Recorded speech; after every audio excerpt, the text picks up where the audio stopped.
प्रदेश अध्यक्ष A.K. अम्बेडकर साहब हैं और मैं इनसे विभिन्न मुद्दों पर यूपी में दोबारा जो बीजेपी चुनाव जीत कर करके सरकार बनाई और अब जो है कि लगातार मस्जिदों पर से लाउड स्पीकर उतरवाना, बुलडोज़र चलवाना, अन्य तरह के और भी अन्याय अत्याचार शुरू हो गया।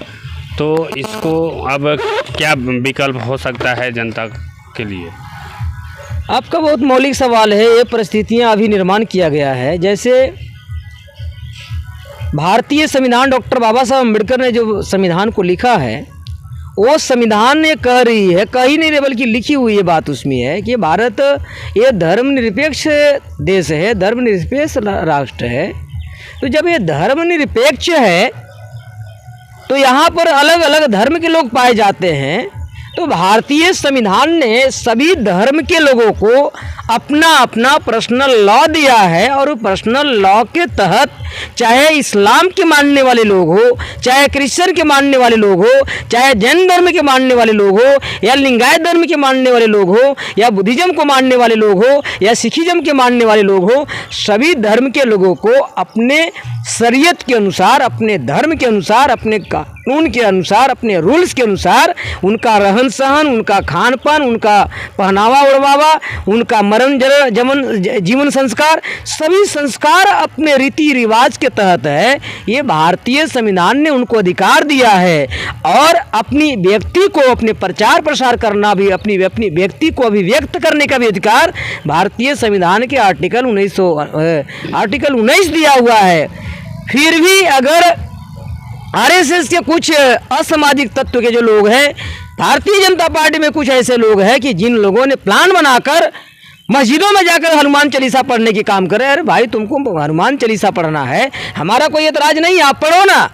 आप जाकर के अपने घर में पढ़ो, अपने जगह पर पढ़ो, मंदिरों में जाकर पढ़ो। ये हनुमान चालीसा पढ़ने के लिए मस्जिद नहीं बनाई गई है, ये मस्जिद मुसलमानों के लिए है। वहाँ इस्लाम के बारे में चर्चा करेंगे, वो इबादत करेंगे, अपना अल्लाह की इबादत करेंगे।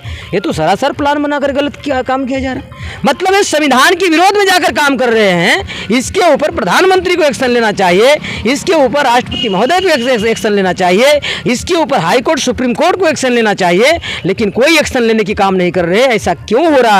ऐसा इसलिए हो रहा है कि भारतीय जनता पार्टी की सरकार 8 साल की कार्यकाल पूरा होने जा रही है। 8 वर्षों में SC ST OBC के लोगों को हिंदू बनाया और हिंदू बना करके वोट लिया। वोट लेने के बाद वो शिक्षा देने की बात कहा था, रोजगार देने की बात कहा था, 2 करोड़ प्रत्येक वर्ष नौकरियां देने की बात कहा था। ये कुछ भी नहीं दिया। तो ना दिया तो हिंदुओं को मूर्ख बनाने के लिए क्या किया जाए? तो मुसलमानों के विरोध में भड़काने के लिए इन लोगों ने ऐसा कार्यक्रम शुरू किया है। अब इससे क्या होगा?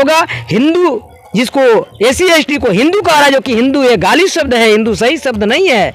इनको ध्यान भटकाकर अपने अधिकार न मांग ले। ये SC ST OBC के लोग बीजेपी से अधिकार ना मांगे कि तुम्हारा 8 साल होने जा रही है, 8 साल में हमें क्या दिया? शिक्षा नहीं है, रोजगार नहीं है, नौकरी नहीं है, सारे तेल कंपनी बेच दिया, सारे कोल इंडिया बेच दिया, सारे सरकारी संस्थान बेच रहे हैं, रेलवे बेच दिए, एयरपोर्ट बेच दिए, सारा जो बेचने की काम शुरू है। हमारी नौकरी नहीं मिलेगी, रोजगार नहीं मिलेगा, हम क्या करेंगे? ये मांग ना उठे, इसलिए हिंदू के नाम पर इनको ध्यान भड़काने की काम मुसलमानों के विरोध में किया जा रहा है। ये षड्यंत्र है। इस षड्यंत्र को आज के तारीख में बहुजन मुक्ति पार्टी पर्दाफाश करने की काम कर रही है और हम लोग देश भर में और प्रदेश भर में इस कार्यक्रम को चला रहे हैं। इस गुमराह से निकालने के लिए वो हमारा ये काम जारी है। सर, फिर से ये जो CA का मामला फिर गरमा रहा है। जैसा कि भारत के गृह मंत्री अमित शाह बंगाल के एक कार्यक्रम में बोल रहे हैं कि मैं कोरोना के बाद CA मैं लागू करूंगा। इस पर काफ़ी जो राज्य के CM हैं उस पर दबाव बनाया जा रहा है लागू करने के लिए। सर, इस पर आपको क्या कहना है? ये अगर हम CA को रोकना चाहते हैं, चाहे NRC हो, NPR हो, CA हो, सिटीजनशिप अमेंडमेंट एक्ट, इसको रोकने के लिए हम लोगों ही ने पहल किया था और हम लोग ही इसको मिलजुल करके ख़त्म करेंगे। हम लोग के मतलब ये तमाम जो बहुजन समाज के संगठन आंदोलन चलाने वाले लोग हैं, पार्टी चलाने वाले हैं। आपको एक बात याद होगा कि जब 2019 में इसकी शुरुआत किया गया तो हम लोगों ने 2020 में 29 जनवरी 2020 को CA NRC के मुद्दा पर 29 जनवरी 2020 को भारत बंद किया।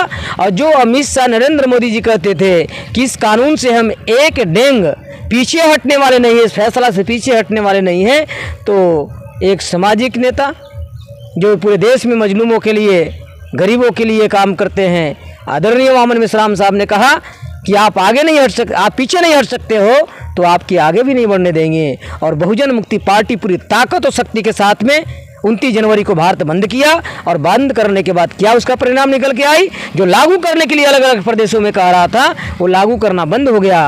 और प्रधानमंत्री भी बोलना बंद कर दिए, अमित शाह भी बोलना बंद कर दिए। अगर फिर से हम रोकना चाहते हैं तो रोकने के लिए हमारे पास एक ही विकल्प है, फिर भारतव्यापी राष्ट्रव्यापी बंद करना होगा। और इसमें तमाम पार्टी चलाने वाले बहुजन समाज के नेता हैं, क्योंकि इससे एनआरसी और एनपीआर और सीए से ये बहुजनों की खतरा है। मुसलमानों को टारगेट किया जा रहा है, एससी एसटी ओबीसी को भी सत्यानाश किया जा रहा है। तो इसमें तमाम पार्टी चलाने वाले, चाहे आरजेडी के लोग हों, चाहे राष्ट्रीय जनता दल के लोग हों, या नीतीश कुमार जी हो, या रामविलास पासवान जी के पुत्र चिराग पासवान जी हो, जीतन राम मांझी जी हो, बहन कुमारी मायावती जी हो, शरद यादव शरद पवार जी हो, या हेमंत सोरेन बाबूलाल मरांडी जी हो, ये तमाम जो एससी एसटी ओबीसी के नेता हैं, इन तमाम लोगों के एकत्र होकर के इसकी मजबूती से लड़ाई लड़ना होगा। और लड़ाई लड़ने के लिए इस मुद्दा के ऊपर हम लोग आने वाले जो 25 मई है, 25 मई को भारत बंद हो रही है राष्ट्रीय पिछड़ा वर्ग मोर्चा के माध्यम से, जिसके राष्ट्रीय अध्यक्ष आदरणीय चौधरी विकास पटेल साहब हैं। उन्होंने आह्वान किया है भारत बंद का। बहुजन मुक्ति पार्टी पूरी ताकत और शक्ति के साथ में भारत बंद का साथ और समर्थन की घोषणा पूरे देश भर में किया है। और बिहार प्रदेश के 38 जिला में चप्पे चप्पे हम लोग बंद करेंगे। बहुजन मुक्ति पार्टी के कार्यकर्ताओं ने कमर कस लिया है। और मैं भी सभी पदाधिकारी और सभी कार्यकर्ताओं को मैं मीटिंग लेकर के उनको इसके लिए तैयार कर रहा हूँ। मजबूती से हम भारत बंद करेंगे तो ही इसको ख़त्म किया जा सकता है, इसके अलावा कोई उपाय नहीं। भारत में सर जाति आधारित जो गिनती की बात नहीं हो रही है, उसी में भारत से रोहिंग्या मुसलमानों को भगाने की बात की कही जा रही है। इसी भारत में एक आर्य, वो भी विदेशी है, उसको भगाने की बात नहीं हो रही है। इस सारे मुद्दों पर आपकी क्या राय है? रोहिंग्या मुसलमान की जो नाम लिया जा रहा है, चाहे बांग्लादेशी हो या रोहिंग्या मुसलमान हो या पाकिस्तानी मुसलमान हो, अफगानिस्तानी मुसलमान हो, ये मुद्दा जो है आरएसएस वाले लोगों की मुद्दा है, भारतीय जनता पार्टी के लोगों की मुद्दा है, विश्व हिंदू परिषद के लोगों की मुद्दा है। अब ये रोहिंग्या मुसलमानों के नाम पर भारत के मूल निवासियों को ही भगाने के लोगों ने प्लान बनाया है। उनके आड़ में भारत के एससी एसटी ओबीसी के लोग जो यहाँ का मूल निवासी है और ये जो मुसलमान समाज है यहाँ का मूल निवासी है, इन मुसलमानों को यहाँ से भगाने के लिए ये कार्यक्रम चला रहे हैं। लेकिन इस बात को हम लोग पर्दाफाश कर रहे हैं कि ये रोहिंग्या मुसलमानों के नाम पर यहाँ के एससी एसटी ओबीसी के लोग को यहाँ से बेदखल करने के, नागरिकता से हटाने की मामला शुरू है। इससे सजग होना होगा और हम इसके लिए सतर्क कर रहे हैं। रही जाति आधारित ओबीसी की गिनती की मामला, तो जाति आधारित ओबीसी की मामला जो है 2012 में जब पार्टी हमारी बहुजन मुक्ति पार्टी का गठन हुआ, 13 में पार्टी रजिस्टर्ड हुआ, लगातार बहुजन मुक्ति पार्टी ने लगातार इस मुद्दा को, जाति आधारित गिनती के मुद्दा को हमने अपने चुनावी घोषणा पत्र में डाला। और चुनावी घोषणा पत्र में चाहे लोकसभा के चुनाव हो या विधानसभा के चुनाव हो, हम पूरी मजबूती से, अगर केंद्र में सरकार बनती है तो पूरे राष्ट्रीय स्तर पर हम जाति आधारित गिनती करके इनके लिए बजट बनाएंगे। इनके बच्चों के एजुकेशन हो, इनके बच्चों को रोजगार हो, इनको बच्चों को नौकरी हो, इनको बच्चों के बिजनेस हो, हर क्षेत्र में, जीवन के हर क्षेत्र में इनको जनसंख्या के अनुपात में अधिकार देगी। ऐसी बहुजन मुक्ति पार्टी ने अपने घोषणा पत्र में शामिल किया है। और 25 मई को जो भारत बंद होने वाली है, उस भारत बंद में बहुजन मुक्ति पार्टी ने समर्थन किया, उसमें भी जाति आधारित गिनती के मुद्दा है। ये गिनती 21 में नरेंद्र मोदी जी को करवाना चाहिए था, लेकिन जाति आधारित गिनती तो छोड़िए, जनगणना के इन लोगों ने बैंड लगा दिया। क्यों लगाया है? क्योंकि अभी जो अलग अलग संगठन, जैसे बहुजन क्रांति मोर्चा संगठन है, भारत मुक्ति मोर्चा संगठन है, भारतीय विद्यार्थी मोर्चा संगठन है, राष्ट्रीय पिछड़ा वर्ग मोर्चा संगठन है, ऐसे भारत में सैकड़ों संगठन जो है, ये सारे संगठन रास्ते पर आकर विरोध कर रहे हैं कि ओबीसी की जाति आधारित गिनती करो। वरना कुर्सी खाली करो। अब ये सरकार को डर लग रही है कि अगर गिनती करेंगे संख्या पता चल जाएगी कि भारत में ओबीसी की जनसंख्या 52% है, हमें राजगद्दी छोड़ना पड़ेगा, इसलिए जनगणना करना ही बंद कर दिया है। इसलिए हम लोग इस मुद्दा को बंद नहीं करेंगे। जब तक ओबीसी के लोगों को न्याय नहीं मिलता है तब तक बहुजन मुक्ति पार्टी सड़क पर आकर लड़ाई लड़ेगी, और सड़क से साथ साथ में संसद में जाकर भी हमें लड़ाई लड़ेंगे। हमें लड़ाई बंद करने वाले नहीं हैं, ये लड़ाई हमारा जारी है। सर, भारत में जो है कि धर्म की राजनीतिक धड़ल्ले से चल रही है। हिंदू राष्ट्र बनाने की भी बात कही जा रही है। एक प्रवचनकर्ता के द्वारा अपने गायन प्रवचनकर्ता में कहा गया है कि हाँ, संविधान को बदलो, हमें हिंदू राष्ट्र बनाना है। तो ऐसे लोगों पर राष्ट्रद्रोह का मुकदमा नहीं करना और जो धर्म की राजनीति करने वालों पर चुनाव आयोगों को इस पर कार्रवाई न करना, सर इस पर क्या कहें? देखिए, ऐसे जो बयानबाजी कर रहे हैं, ऐसे बयानबाजी करने वाले लोग ये प्लान बनाकर अगर वो ऐसा बोल रहे हैं, चाहे संत हो, महात्मा हो या और लोग हो, अलग अलग संगठन जो मनुवादी किस्म के जो लोग हैं, अगर वो ऐसी बात बोल रहे हैं तो सरकार को उसके ऊपर, क्योंकि पूरी मशीनरी एडमिनिस्ट्रेटिव, पूरी प्रशासन, पूरी सीबीआई, पूरी मिलिट्री, सारे के सारे सरकार की कब्जा में है, तो इनके ऊपर राष्ट्रद्रोह की मुकदमा लगाना चाहिए। लेकिन इन लगा नहीं रहे। उसकी कारण क्या है? कारण यह है कि भारतीय जनता पार्टी के लोगों के द्वारा इनके छत्र छाया में, इनके दिशा निर्देशन में हो रहा है, इसलिए कार्रवाई नहीं कर रहे हैं।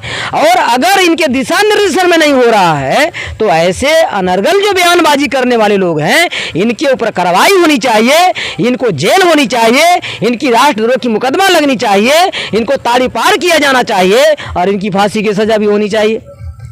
और अगर सरकार कुछ नहीं कर रही है तो इससे सिद्ध होता है ये सरकार के देखरेख में हो रहा है।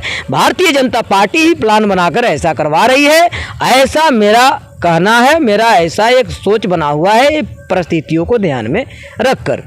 भारत में सर बिल्कुल जो है कि आज बेरोजगारी दर बढ़ते जा रहा है, लोग भुखमरी के कगार पर हैं, दिन प्रतिदिन महंगाई झेल रहे हैं, लगातार गैस सिलेंडर, पेट्रोल, तमाम चीज़ें जो है बढ़ते जा रही है, लोगों को रोज़गार नहीं मिल पा रहा है। तो इस मुद्दे पर क्या कहेंगे? देखिए, इसके लिए भी बहुजन मुक्ति पार्टी लड़ाई लंबे समय से लड़ते आ रही है और लड़ रही है, और चुनावी मैनिफेस्टो में भी ये मुद्दा को डाल रहे हैं हम लोग। लेकिन इसके ऊपर जो अंकुश नहीं हो रहा है, अंकुश नहीं लगाया जा रहा, रोक नहीं लग रही है, बेतहाश हर चीज़ की महंगाई बढ़ रही है, चाहे खाद्य सामग्री हो, चावल हो, गेहूं हो, आटा हो, तेल हो, मसाला हो, या फिर पेट्रोल हो, डीजल हो, कोई भी पदार्थ, कोई भी वस्तुओं के ऊपर जो बेतहाश तरीके से जो दाम बढ़ाए जा रहे हैं, मूल्य बढ़ाए जा रहे हैं, इससे सिद्ध होता है कि नरेंद्र मोदी की जो सरकार है, बीजेपी की सरकार, ये गरीबों की सरकार नहीं है, यह किसानों की सरकार नहीं है, ये विद्यार्थियों की सरकार नहीं है, ये बेरोजगारों की सरकार नहीं है, ये मजलूमों की सरकार नहीं है, ये मुसलमानों की सरकार नहीं है। ये सरकार जो है पूंजीपतियों की सरकार है, और पूंजीपतियों को जिस वजह से फायदा हो सकती है, फायदा करने के लिए, फायदा दिलाने के लिए नरेंद्र मोदी की हर एक्टिविटी, हर योजना, हर प्लान उनकी पूंजीपतियों को फायदा पहुंचाने के लिए बनाई जा रही है। इसलिए आज भी अगर पेट्रोल की दाम बढ़ रही है, जब चुनाव आ रही थी, चुनाव से पहले इन्होंने बढ़ाया था, चुनाव आते ही घटा दिया, चुनाव समाप्त होते ही फिर बढ़ा दिया, तो ये एक भारतीय जनता को और बिहार की जनता को ये मूर्ख बनाने की कार्यक्रम चल रहा है। तो जनता को इस मूर्खपन से आगे निकलना होगा, और आगे निकल करके इन तमाम मुद्दों के ऊपर, चाहे महंगाई की मुद्दा हो, बेरोजगारी के मुद्दा हो, इन सभी के लिए रास्ते पर आकर जन आंदोलन करना पड़ेगा, और जन आंदोलन करके एक विकल्प तैयार करना होगा, और एक विकल्प तैयार करके ये जो शोषणकारी, ये दमनकारी जो सरकार है, इसको हटाना होगा। ये सरकार तो विद्यार्थियों की ऐसी कमर तोड़ डाला, 2 वर्षों से कोरोना के नाम पर स्कूल बंद कर दिया, स्कूल बंद करके पूरी शिक्षा व्यवस्था को चौपट कर दिया। लॉकडाउन करने के समय में नई शिक्षा नीति लाया, न्यू एजुकेशन पॉलिसी ला करके भारत के विद्यार्थियों को और बिहार के विद्यार्थियों को शिक्षा से वंचित करने के लिए काम शुरू कर दिया। तो ये प्लान बनाकर साथियों हो रहा है। और किसानों के विरोध में कानून बना दिया, ये मजदूरों के विरोध में कानून बना दिया। बाबा साहब अम्बेडकर ने सैकड़ों कानून लेबर लॉ मजदूरों के समर्थन में बनाया था। ये नरेंद्र मोदी की सरकार ने पूंजीपतियों से तालमेल करके वो कानून को बदल डाला। सैकड़ों लेबर लॉ में से लगभग 44-45 लेबर लॉ को सरकार ने बदल डाली और बदलने के बाद नया कानून बनाया। नए तरीके से क्या बनाया? बाबा साहब ने बनाया कि 24 घंटा में एक व्यक्ति 8 घंटा मजदूरी करेगा। नरेंद्र मोदी की सरकार ने क्या बना दिया? अब ये 24 घंटा में एक व्यक्ति 12 घंटा करेगा। ये साथियों, ये ऐसा इसलिए किया जा रहा है, ये पूरी की पूरी पूंजीपतियों को फ़ायदा होना चाहिए। 12 घंटा ड्यूटी करेगा मजदूर, उसको 8 घंटा का पैसा मिलेगा। प्रत्येक दिन 4 घंटा उसका फोकट में काम करना होगा। महीना में 120 घंटा होगा, साल में 1440 घंटा होगा। तो ये इससे किसको फ़ायदा है? पूंजीपतियों को फ़ायदा होगा, फैक्ट्री के मालिक को फ़ायदा होगा। सरकार को क्या फ़ायदा है? तो सरकार को ये फ़ायदा है कि जब चुनाव आएगी तो कांग्रेस को पूंजीपति पैसा देता है, बीजेपी को पूंजीपति पैसा देता है चुनाव लड़ने के लिए। अब चुनाव लड़ने के लिए इनको पैसा क्यों देता है? पैसा इसलिए देता है क्योंकि 5 वर्षों के कार्यकाल में ये विकास करते नहीं हैं। जब विकास नहीं करते हैं तो जनता कहीं जूता लेके खड़ा होता है, कहीं सैंडल लेके खड़ा होता है, कहीं डंडा लेके खड़ा होता है। वो पिटाई ना हो जाए इसलिए ये लोग अपने चमचों के द्वारा पैसा देकर गांव-गांव में भेजते हैं और पैसा बांट करके किसी को मुर्गा, किसी को दारू, किसी को कपड़ा, किसी को पैसा दे करके ये सब घाल मिल कर करके सरकार जो है अपना बनाते हैं। इसकी वजह से ये अंकुश नहीं लगती। इस सारी समस्या से बचने के लिए और संविधान और भारत को बचाने के लिए कौन सा विकल्प सारे समस्याओं को समाधान करने के लिए एक ही अपने पास विकल्प है, एक ही रास्ता है। अगर मुसलमान अकेला लड़ेगा मारा जाएगा, अगर सिख अलग लड़ेगा मारा जाएगा, क्रिश्चियन अलग लड़ेगा मारा जाएगा, बुद्धिस्ट अलग लड़ेगा मारा जाएगा, लिंगायत अलग लड़ेगा मारा जाएगा, ओबीसी के लोग अलग लड़ेंगे मारे जाएंगे, अनुसूचित जाति के लोग अलग लड़ेंगे मारे जाएंगे, आदिवासी अलग लड़ेगा मारा जाएगा। तो फिर क्या करना होगा? ये तमाम लोगों को एक साथ आकर लड़ना होगा। और इन समाज के जो अलग अलग जाति बिरादरी के जो नेता हैं, चाहे राष्ट्रीय लेवल के नेता हो या क्षेत्रीय लेवल के नेता हो, अगर सही में इनको समाज से दर्द है, समाज के प्रति लगाव है और उस समाज में वो सही में अगर जन्म लिए हैं और उनका समाज के प्रति दर्द और पीड़ा है, तो ऐसे मुद्दों के ऊपर एकजुट होकर के लड़ाई लड़ना होगा, सरकार के विरोध में आवाज़ उठाना होगा। तभी जाकर के परिवर्तन हो सकता है, तभी जाके समाज को कुछ हो सकता है। और इसके लिए पहल इस देश में एक सामाजिक संगठन चलाने वाले जो हैं बहुजन क्रांति मोर्चा के राष्ट्रीय संयोजक, भारत मुक्ति मोर्चा के राष्ट्रीय अध्यक्ष आदरणीय मेश्राम साहब यह पहल कर रहे हैं। अगर इनके पहल में भारत के तमाम सामाजिक संगठन के लोग शामिल होते हैं और बहुजन मुक्ति पार्टी भी पहल कर रही है, राष्ट्रीय अध्यक्ष आदरणीय परमेंद्र प्रताप सिंह इसके पहल कर रहे हैं, अगर अलग अलग पार्टी के लोग अगर पहल करते हैं तो हम इस समस्या को समाधान कर सकते हैं। और समाधान ही नहीं कर सकते हैं बल्कि प्रदेश से लेकर के केंद्र में अपनी सरकार जब होगी तो शासन सत्ता और व्यवस्था पर आपकी कब्जा होगा। तो फिर अपने भविष्य की फैसला लेने के अधिकार आपके पास होगा। आपके पास कहने का मतलब कि बहुजन समाज के पास होगी। जब बहुजन समाज के पास होगा तो आप अपने भविष्य की फैसला करने के लिए अधिकार आपके पास होगा, तो आप हर समस्या का समाधान करने लायक हो सकते हैं। आज क्या हो रहा है? भविष्य हमारा है, फैसला लेने के अधिकार ब्राह्मणवादी जो पार्टियां हैं, मनुवादी की जो पार्टियां हैं, आरएसएस के लोग ले रहे हैं, कांग्रेस के लोग ले रहे हैं, बीजेपी के लोग ले रहे हैं। तो इसलिए आज हमारा भविष्य खतरे में है। इस भविष्य को बचाने के लिए एकजुट होना होगा, लड़ना होगा और भारत की शासन व्यवस्था से लेकर सत्ता व्यवस्था से लेकर व्यवस्था के ऊपर कब्जा करके इस लड़ाई को आगे बढ़ाना पड़ेगा, तो ही संभव है, अन्यथा संभव नहीं।